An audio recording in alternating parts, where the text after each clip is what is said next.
Soyez les bienvenus dans les Oui, c'est possible. Aujourd'hui, j'ai l'immense plaisir d'accueillir Anne-Chantal Junot.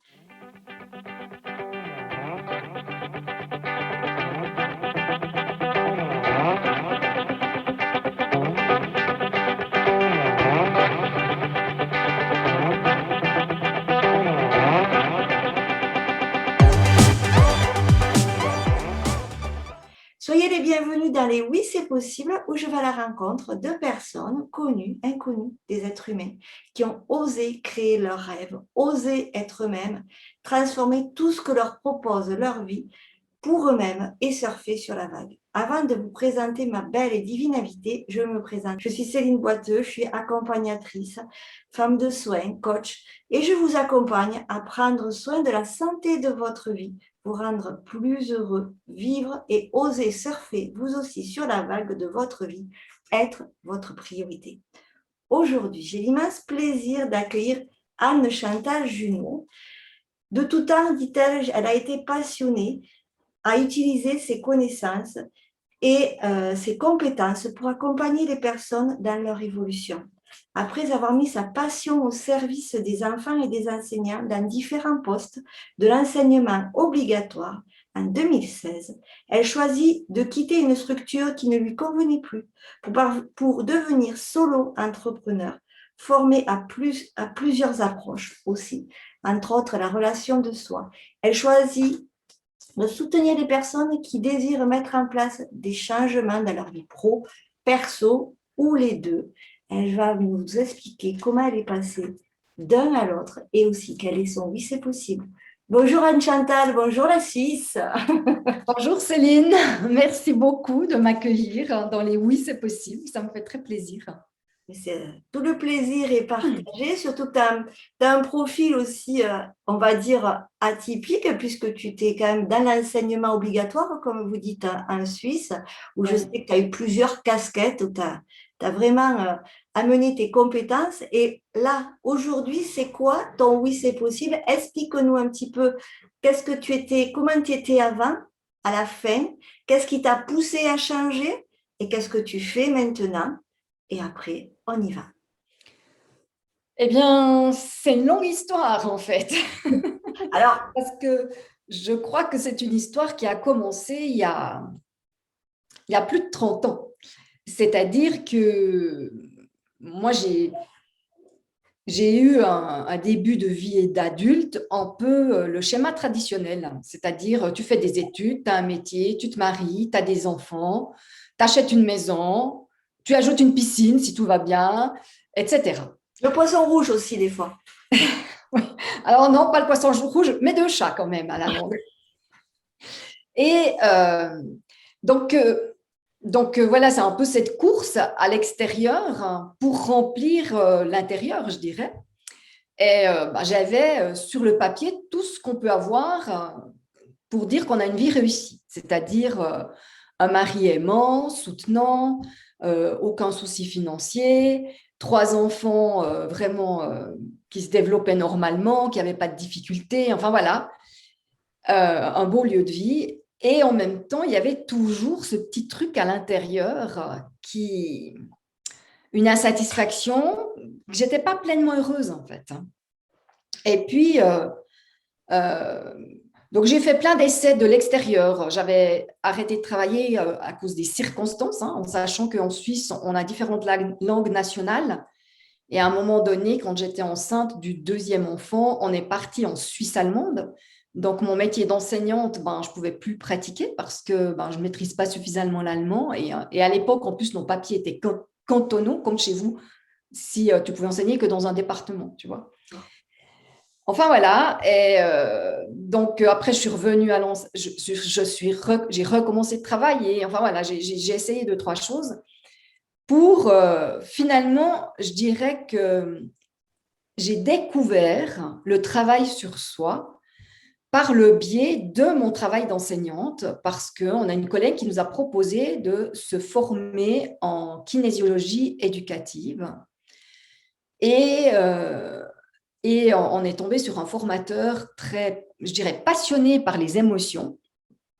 Et tout d'un coup, je me suis dit, ah ben tiens, ce truc qui brasse là à l'intérieur, eh bien, ça s'appelle des émotions. Ah, et puis il y a des noms. On peut dire ce que c'est, parce qu'à l'époque, c'était une espèce de brouhaha, de confusion, mais aucune idée de ce que c'était, pas de prise là-dessus, l'impression de subir les aléas de la vie, même si ce n'était pas des gros trucs, mais moi, alors, je suis une hypersensible, donc le moindre petit truc peut faire, comme dit mon mari, j'utilise tout de suite des superlatifs, voilà, ce qu'il a un peu de peine à comprendre parfois, mais... et là, j'ai mis, je dirais, le doigt dans l'engrenage de la croissance personnelle quelque part. Et puis, donc, du coup, après, j'ai fait une formation professionnelle en kinésiologie. Après, j'ai fait du décodage. Après, enfin voilà. Et au fur et à mesure de ces formations, je peux voir maintenant le chemin, parce que la kinésiologie, j'ai vraiment appris à savoir ce qu'était une émotion, à pouvoir les différencier, à me rendre compte que j'avais plein d'émotions qui ne m'appartenaient pas, etc. Avec le décodage biologique, qui est plus quelque chose tourné sur la santé physique, hein, c'est le sens des maladies. Mais ce que j'ai vraiment retenu, c'est le côté responsabilité. Et je dis bien responsabilité et pas culpabilité, hein, c'est très différent. Donc, mais qu'on pouvait être responsable de sa vie, qu'on pouvait donc du coup avoir du pouvoir pour changer les choses, etc. Donc ça, je dirais que ça a été ma deuxième formation qui a duré plus de 2 ans avec passablement de week-ends. Et puis après, eh bien, j'ai découvert la communication non violente où j'ai fait plein de formations. Alors les formations de base, mais aussi je me suis formée en médiation, j'ai fait CNV en entreprise et l'accompagnement individuel avec la communication non violente. Et là, tiens, derrière les émotions, il y a des besoins. Donc, j'ai commencé à pouvoir, cette notion de responsabilité, j'ai pu aller plus loin parce que j'ai pu aller décoder plus en profondeur ce qui se passait chez moi, ce qui se passait quand j'avais des problèmes avec des relations quelconques. Voilà, donc, et j'ai cheminé un bon moment avec la communication non violente parce que pour moi, autant la kinésiologie et le décodage biologique, il y avait un côté très thérapeutique que je ne me voyais pas utiliser à part pour moi, voire mes enfants, mais c'est quand même un lien d'accompagnement, hein, c'est quand même un lien, voilà. Donc, je n'arrivais pas à l'utiliser dans mon quotidien d'enseignante, même si en kinésiologie, j'ai pu expliquer certains fonctionnements du cerveau aux parents et que ça a aidé à comprendre les choses, mais ça restait quand même des approches plus, entre guillemets, thérapeutiques que je ne pouvais pas utiliser dans le milieu éducatif. Tandis que la communication non violente, j'ai vraiment pu l'utiliser, j'ai pu le partager avec mes élèves, enfin, ça m'a vraiment fait cheminer pendant pas mal d'années. Et puis, suite à ça, est venue aussi les constellations systémiques et familiales, à laquelle je me suis aussi formée, où je suis sortie du focus de l'individu pour mettre un focus sur le système et avoir une approche plus globale, plus systémique, qui a été très aidante, que ce soit dans la relation avec mes parents d'élèves, que ce soit dans la compréhension de ce qui pouvait se passer dans l'institution où finalement j'étais responsable pédagogique les dernières années. Et voilà, donc après j'ai encore ajouté quand même une formation académique parce que j'ai passé de l'enseignement de primaire à de l'enseignement spécialisé, donc où j'ai fait un master en enseignement spécialisé pour pouvoir accompagner des enfants en difficulté, que ce soit troubles du comportement, troubles des apprentissages, enfin, on avait un peu tout dans la même classe, voilà, je vais dire ça comme ça. Et voilà, et j'ai avancé avec ça et j'avais l'impression d'être très bien dans mon travail parce que j'avais fait les changements nécessaires pour avoir, moi je dis pour agrandir mon carré de sable. C'est-à-dire que quand j'étais enseignante primaire avec une classe, ce qu'on appelle mono-âge, le carré de sable était comme ça. Après, j'ai eu des classes multi-âge avec 2 degrés, donc ça élargit mon carré de sable. Après, j'ai commencé à donner des appuis, ça a encore élargi un petit peu, dans l'enseignement spécialisé encore plus.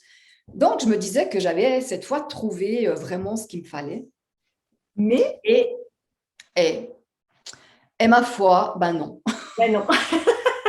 Ben non, parce que, Et que euh, s'est-il passé?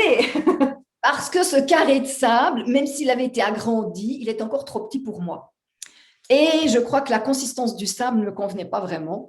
C'est-à-dire que tout d'un coup, suite à un événement précis mais inconscient, ça m'a fait réaliser, c'est mon corps qui s'est manifesté par plein de petits bobos. Pas bien digérer, souvent mal à la tête, pas bien dormir. Enfin voilà, plein de petites choses comme ça qui montraient que j'étais plus au bon endroit et que j'étais plus alignée sur mes valeurs et sur à quoi j'ai envie de contribuer dans cette vie, en fait. Le cadre était devenu trop serré, voilà. Et, euh, et du coup, j'ai fait une formation qui s'appelait, c'est mon mari qui me l'a envoyé parce que lui, ça faisait plusieurs années qu'il s'était rendu compte que j'arrivais au bout, mais moi, je ne voulais pas le voir. On est toujours les derniers à voir. Et, euh, et il m'a envoyé cette formation qui s'appelle Recherche de carrière implicite, qui est un accompagnement pour trouver ton métier de cœur quelque part, qui était en 2 fois 3 jours. Et puis, entre deux, j'ai eu un entretien avec mon directeur où je lui ai demandé une année de congé non payé qui m'a été refusée sans raison. J'ai pas eu de raison. Et je ne les ai toujours pas jusqu'à présent. Voilà. Euh, et entre les 2 modules, j'ai donné ma démission. Parce qu'un matin, ça a été un flash quand j'ai vu que je prenais des petites. Alors, c'était tous des trucs homéopathiques, de la phytothérapie, enfin des trucs vraiment. Mais quand j'ai vu que je prenais, j'avais je ne sais pas combien de petits flacons comme ça que je prenais et que j'étais pas bien malgré tout, je me suis dit, mais jusqu'à quand tu vas t'empêcher de dormir pour un endroit où de toute façon, il n'y a aucune reconnaissance de ce que tu fais et où ça ne correspond plus à toi, à qui tu es là maintenant par rapport à mon évolution. Et là, j'ai démissionné. D'accord. Et du coup, tu as démissionné, tu savais ce que tu voulais faire après ou pas du tout? Alors, je savais que je voulais aller dans l'accompagnement parce que j'avais quand même, à la fin de ma formation en kinésiologie, quand j'avais déjà commencé le décodage, j'avais eu l'idée d'ouvrir un cabinet. Et je l'ai ouvert, ça a duré une année avec une plantée magistrale parce que j'étais, mais pas prête, mais du tout, du tout, du tout. Donc, je veux dire, j'ai dit à personne que j'ouvrais un cabinet, j'ai pas fait de flyer. Alors, j'ai fait un beau cabinet, j'ai loué un studio, j'ai mis des burritos, j'avais vraiment fait quelque chose de magnifique. Tant que c'était là-dedans, ça allait, mais au moment où euh, j'y ai même pas pensé pour dire, hein, être visible, dire ce que je faisais, aller, eh bien ça, j'en étais incapable, quoi. Et j'étais aussi incapable de demander de l'argent parce que je trouvais que c'était tellement facile pour moi, j'avais tellement de plaisir que c'est que les gens, ils étaient sous le pas de la porte, ils avaient remis leur veste, puis ils me disaient, mais je vous dois combien? Parce que moi, je ne demandais pas. C'est vraiment la caricature, quoi. La caricature. Eh oui. Mais bon, depuis, ça a changé. Je me suis quand même formée avec Peter Koenig. J'ai fait plusieurs séminaires avec Peter, avec mon mari. Donc, voilà, j'ai évolué. Ça fait partie aussi de mon évolution. Et du Mais coup, c'était dans l'accompagnement. Ça, je savais que c'était dans l'accompagnement. Euh, Dans le sens, ben, comme tu l'as dit, hein, pour moi, transmettre mes connaissances, mes compétences, pour que les gens puissent grandir, hein, évoluer vers toujours plus d'autonomie pour aller vers leur bonheur ou leurs aspirations, c'est quand même dans l'enseignement, c'était déjà ça, c'est toujours ça qui m'a fait vibrer depuis que je suis haute comme 3 pommes, quoi. Ça veut dire apprendre à lire à mon petit frère, à marcher, voilà, c'est quelque chose. Ça, je l'ai au fond de moi depuis toujours. et du coup, alors, donc ça, tu as donné ta démission. Bon, un petit peu avant, tu avais fait ton cabinet, mais tu voulais pas te montrer. Non, Là, non. J'ai fait le cabinet en 2000. Oui, Une année, j'ai tout laissé tomber. J'ai retravaillé pendant 15 ans dans d'accord, l'enseignement d'accord. sans plus faire d'accompagnement, mais en continuant de me former. Et, euh, et en 2016, je n'avais pas de cabinet, j'avais rien, tout était à construire. Et alors, comment tu te lançais? Parce que d'avoir démissionné, te lancer, est-ce que déjà, comment tu as fait? Est-ce que tu as eu peur? Est-ce que c'était vraiment très clair où tu voulais aller? Comment tu as fait là pour cette transition-là? De passer de- Alors, déjà, la transition s'est faite plus lentement que j'imaginais parce que j'ai démissionné tout début mars. J'ai quand même assumé mes fonctions d'enseignante et de responsable pédagogique jusqu'à mi-juillet. Et après, je m'étais dit, septembre, ça part, quoi. Sauf que je n'avais pas réalisé à quel point j'étais fatiguée et je n'avais pas d'énergie, en fait. Hmm. Et j'ai dû commencer par déjà faire le deuil de mon ancien métier et puis retrouver des forces, en fait. Retrouver... oui, j'étais fatiguée, vraiment. Donc, c'est vraiment parti tout fin 2016, je dirais vraiment quand ça a parti, c'est début 2017. Mais j'ai quand même profité de cette période pour l'approche que j'avais faite qui s'appelait recherche de carrière implicite. Je me suis formée à ça. C'est un coaching spécifique pour les gens qui veulent que ce soit les jeunes qui cherchent leur voie ou les gens qui veulent se réorienter. Et là, j'avais une structure d'accompagnement. Je m'étais aussi formée avec une personne qui m'avait accompagnée, qui fait vraiment de l'accompagnement en lien avec les lois de la vie, avec aller se reconnecter à son essence, à son âme. Je me suis aussi formée avec elle. Et puis, ça me semblait très clair ce que je voulais faire. Sauf que quand il a fallu le mettre, le clarifier, le transformer en un produit, bien, c'est tout des choses que j'ai dû apprendre en fait. Parce que moi, l'enseignement, c'est un milieu, on parle jamais d'argent, où les clients, tu sais, ils n'ont pas vraiment du plaisir forcément à être là, mais ils sont là, hein, ils n'ont pas le choix.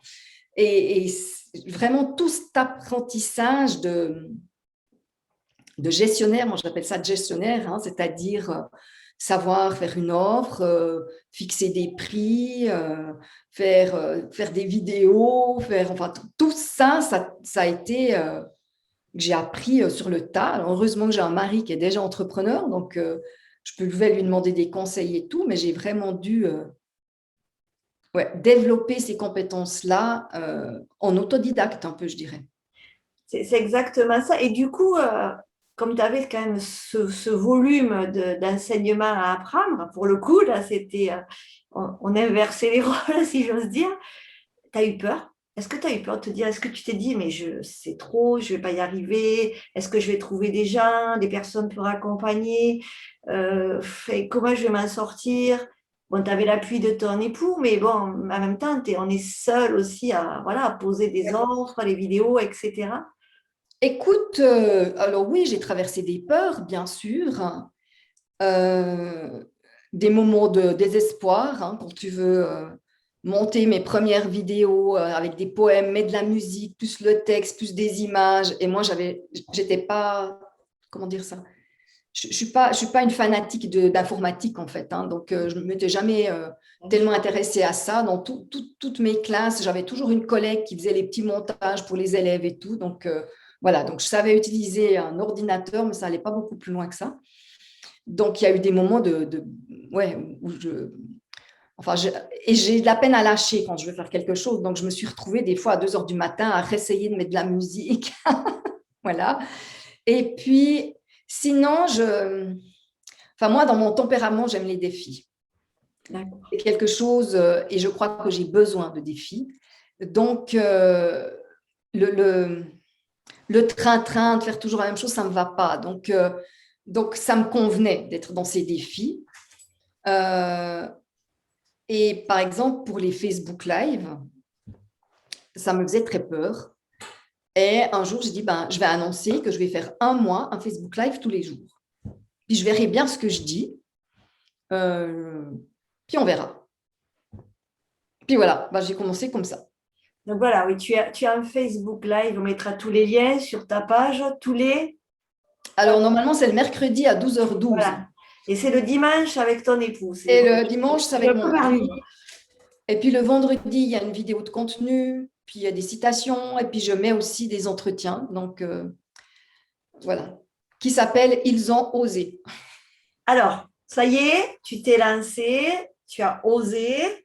Euh, et donc, du coup, qu'est-ce que tu proposes aux gens? Parce que je sais que tu as créé un programme, donc Ouais. tu vas nous en parler. Et du coup, quand tu as créé ce programme, parce qu'un programme, ça se crée, on n'apprend pas à créer un programme, on ne l'apprend pas. Donc, justement, c'est important. Tu as créé du contenu. Comment tu as eu l'idée de ce beau programme? Comment tu l'as mis en forme dans la matière? Et qu'est-ce qu'il est maintenant? Et qu'est-ce que tu offres au monde alors? Ouais. Alors, j'ai plusieurs programmes, mais mon programme phare, ça s'appelle Job Bonheur. Alors, au départ, je me suis vraiment appuyée sur ce que j'avais appris en tant que coach de recherche de carrière implicite. Et je le faisais en présentiel avec des groupes, des petits groupes. Et puis, avant le Covid quand même, c'est-à-dire que fin 2019, j'avais eu des demandes de personnes qui habitaient très loin de chez moi, d'où je faisais le présentiel. Et puis, comme j'avais des gens qui avaient fait le trajet pour venir jusqu'en Suisse, à qui j'offrais des heures de coaching, de soutien après, puis que ça se faisait en ligne, en fait, ça m'a montré que je pouvais coacher en ligne.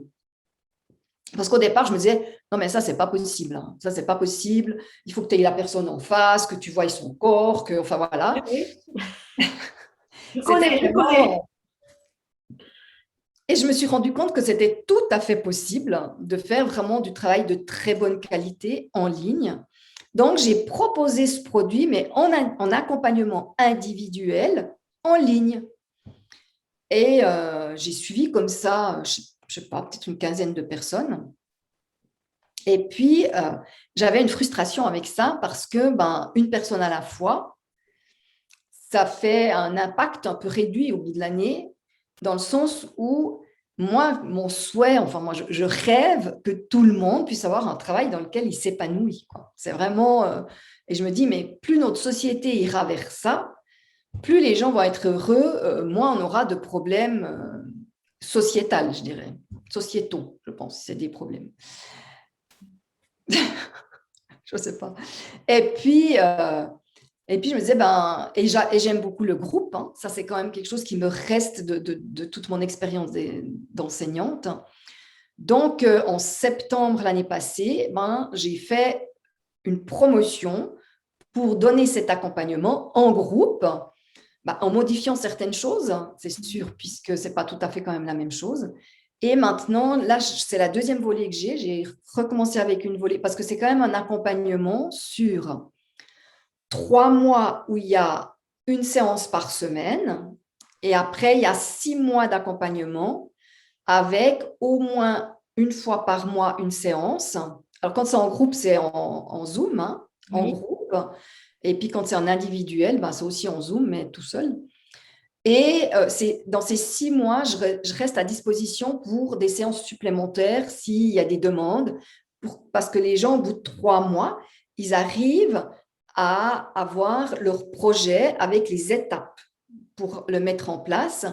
Et moi, ce que j'ai constaté, c'est que ils finissent la formation en étant super contents, ils ont trouvé leur métier de cœur, ils sont tout motivés. Sauf que quand on commence de mettre en place, il y a les doutes qui montent, tout d'un coup on a des problèmes de légitimité, on doit faire une offre qu'on n'a jamais fait. Donc voilà, donc je reste vraiment à disposition pour la mise en place. Et sur ces 3 mois, il y a 3 phases. Il y a une première phase qui est vraiment un travail de connaissance de soi et d'aller libérer je dirais, tout ce qui nous freine pour aller là où on aimerait aller, tout ce qui peut être les peurs, les croyances, enfin voilà, c'est vraiment un travail de croissance personnelle. Et après, il y a une partie où on va dans notre part invisible, c'est-à-dire qu'on va aller voir, bah, tiens, c'est quoi mon essence? C'est quoi, moi je parle de graines, tu sais, ma graine, c'est quoi? Moi, je suis une graine de pommier, je suis une graine de cerisier, parce que bah, très souvent, on veut donner des belles cerises quand notre graine, c'est une graine de pommier, puis c'est mal barre, ça amène des tensions et au bout d'un moment, bah, on n'est plus bien là où on est. Donc, il y a l'essence qui est une vibration, puis après, on formule la mission, c'est-à-dire quel genre de personne j'ai envie d'être, et après, à quoi j'ai envie de contribuer. La contribution étant quelque chose de large. Par exemple, je veux contribuer à mettre, je sais pas, à embellir le monde, je pourrais dire ça. Et après, bah, toi, pour embellir le monde, tu vas le faire dans quel contexte, avec qui ou avec quoi ou sous quelle forme, etc., pour en faire un objectif professionnel. Et après, on va voir pour aller voir, pour regarder bah, la personne, quelles sont les compétences qui sont déjà en place, les connaissances, qu'est-ce qu'elle a à apprendre et comment elle va le mettre en place pour avoir de l'argent avec ça. D'où la formation Peter Koenig qui m'est très utile dans ce parcours. Voilà. Et du coup, donc, tu mets tout ça en place et du coup, le regard des autres, parce que souvent, j'ai des invités qui me disent ben, le regard des autres, il n'a pas été soutenant ou il a été soutenant, ou on m'a dit mais qu'est-ce que tu fais? Mais tu ne pouvais pas rester dans ton métier bien tranquille là et pas te prendre la tête à faire des offres, à faire ou plein d'autres choses, quoi. Tu ne pouvais pas rester tranquille là, ça ne te suffisait pas de métro, boulot, dodo. Qu'est-ce que tu as eu comme regard des autres sur ton déploiement, sur ton ascension? Alors, je dirais que dans les gens très proches, c'est-à-dire mes enfants qui sont des adultes, hein, mon conjoint, j'ai été soutenue, vraiment. Ils trouvaient que j'avais raison, que c'était bien. Enfin, ils étaient plutôt contents parce qu'ils voyaient bien que j'étais plus heureuse où j'étais. Après, sitôt qu'on élargit, mes parents, alors c'est un sujet tabou. Ça veut dire qu'ils ne me demandent jamais ce que je fais, où j'en suis. Voilà, donc ça reste un sujet délicat et ça leur amène tellement d'insécurité qu'ils ne peuvent même pas en parler. Ouais. Voilà. Donc, ça, c'est au niveau de mes parents. Puis au niveau des amis, eh bien, il y a des deux. Je ne dirais pas que j'ai eu du soutien, mais il y a des gens qui sont quand même intéressés et qui vont me poser des questions, et d'autres où la même chose, la discussion sur le travail n'existe plus. Voilà. D'accord. Et voilà. Mais c'est vrai qu'on on a une vie qui est en décalage avec les gens qui sont salariés, qui a 4 semaines de vacances par année ou 5. Enfin, il y a un gros décalage, tu vois. Je disais, ben oui, nous, ce début d'année, on a eu un mastermind à Punta Cana. On part au Portugal à la fin de cette semaine. On s'est pris 2 fois quelques jours pour aller skier. Il y a des périodes où on travaille énormément, où je fais beaucoup plus d'heures que ce que je faisais avant. Pourtant, j'en faisais déjà beaucoup, beaucoup avant. Mais par contre, on peut, comme on est indépendant, on peut, si ce n'est pas une période de lancement ou de rush, dire, ben voilà, on prend 3 jours. Et puis, et, et je dirais que pour le grand gagnant de mon changement professionnel, c'est notre vie de couple, très clairement. D'accord. Vraiment. Parce que Christian travaillait beaucoup sur le week-end, parce que ses ateliers, ben, souvent, on les donne le week-end. Oui. Et moi, je travaillais comme une cinglée toute la semaine. Donc, on se croisait beaucoup. Et puis je crois que je venais jalouse parce que lui, il me racontait que des success stories, c'est génial, j'ai fait ci, j'ai fait ça. Il était tout content, il rencontrait plein de gens intéressants. Puis moi, j'avais l'impression que je venais, enfin, c'était pas qu'une impression, j'amenais que des problèmes à la maison. Je ramenais mes problèmes du travail à la maison au point où un jour, il m'a dit, est-ce que tu penses que ton directeur pourrait sortir de notre chambre à coucher? Carrément. Christian, là, et Oui, parce que j'étais pas bien, mais je voulais pas le voir. Donc, quand on veut pas voir les choses, on entre dans la critique, on entre dans la comparaison, on entre, voilà, dans des, pas forcément dans des, comment dire ça, dans des comportements adéquats et épanouissants. c'est ça, c'est ça, c'est ça. Et donc, aujourd'hui, comment tu te sens?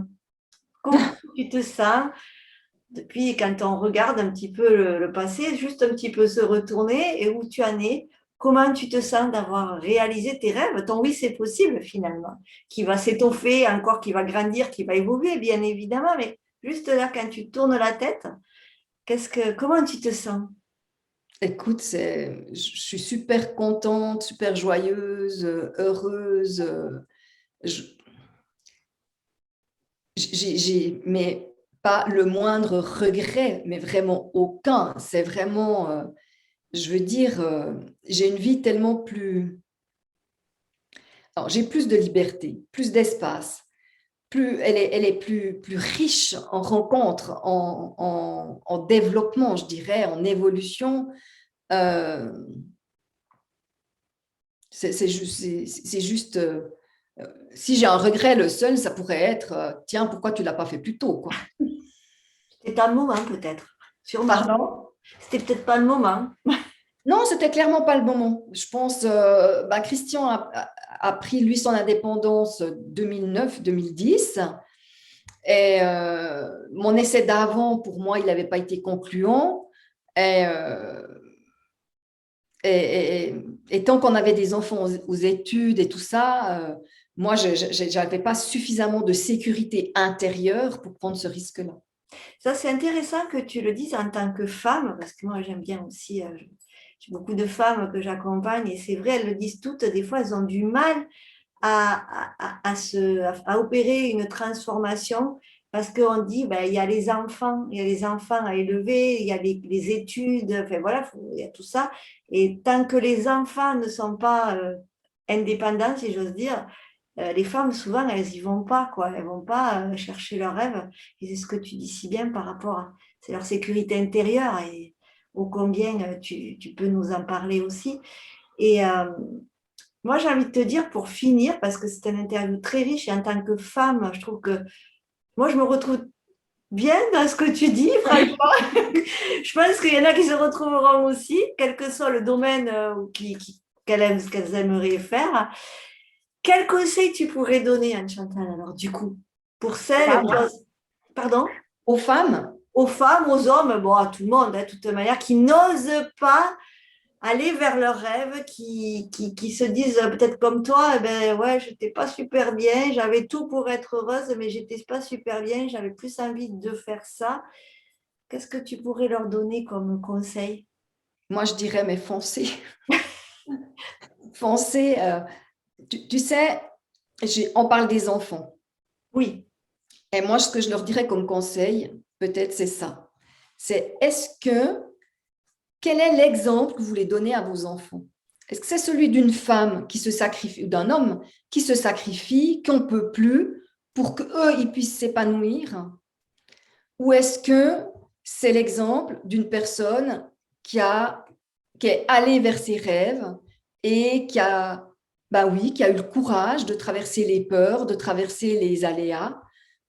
Et voilà, c'est peut-être le conseil que je donnerais, c'est, tiens, quel genre de papa ou de maman ou de personne, hein, parce qu'on peut ne pas être ni papa ni maman, mais quand même avoir plein de peurs, euh, j'ai envie d'être.